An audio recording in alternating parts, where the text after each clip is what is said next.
uko twabonye Yezu yishura abaje kumurondera bari kumwe na nyina wiwe, bikatwereka ingene Yezu atahura nyina wiwe umugambi munini se afise ku bantu no kuri we nyene no kuri Bikira Mariya. Tuze turavyireramwo mu kuraba abandi, ntubaheze kuvyibona inyuma.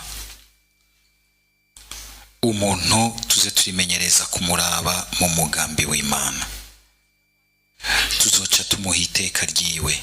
Ahandi ho ni hamwe duca duhera mu vy'ubuhutu, ivyiso vyiza, ibiguru vyiza, ibiki, ugaca usanga bica bita agaciro. Uca usanga uriko mu gifaransa bavyita uriko uramushozifya, uriko uramubona comme un être digne, ari mu ishusho y'Imana, ari ku mugambi ukomeye w'Imana.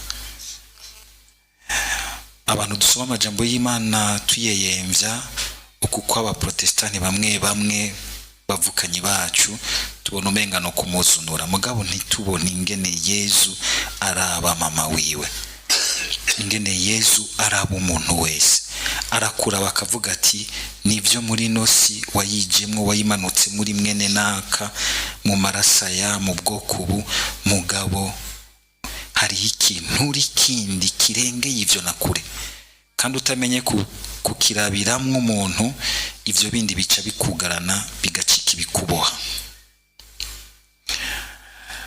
N'akaryango dusangiye amaraso ntibibi bituboha, twimenyereze kubiraba nka Yezu, tubigire ivy'Imana icako ngo bitwugururire umugambi wagutse w'Imana.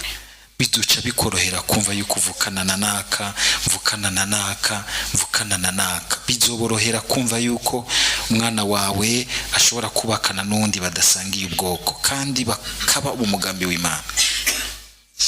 Bizokorohera kumva yuko nimbura icuma c'indege uzogirira neza imbonera kure, nimbura iki uzogirira neza, kuko wumva uti hariho ibindi bintu bikomeye dushingiyemwo, bikomeye birengeye ivyo, tutabifatiyemwo ivyo bindi biratuniga. Uko Yezu araba mama wiwe, tuze turamenyera kubigira umwimenyerezo w'igihe cyose duhuye n'uwundi. Na hamwe wa musore we uhuye n'umwigeme muri ahantu muri babiri, murabe muri Yezu, bya bindi byose bica bishoroka byose. Ahandi umuravye inyuma gusa urabohwa no abira mu Mana.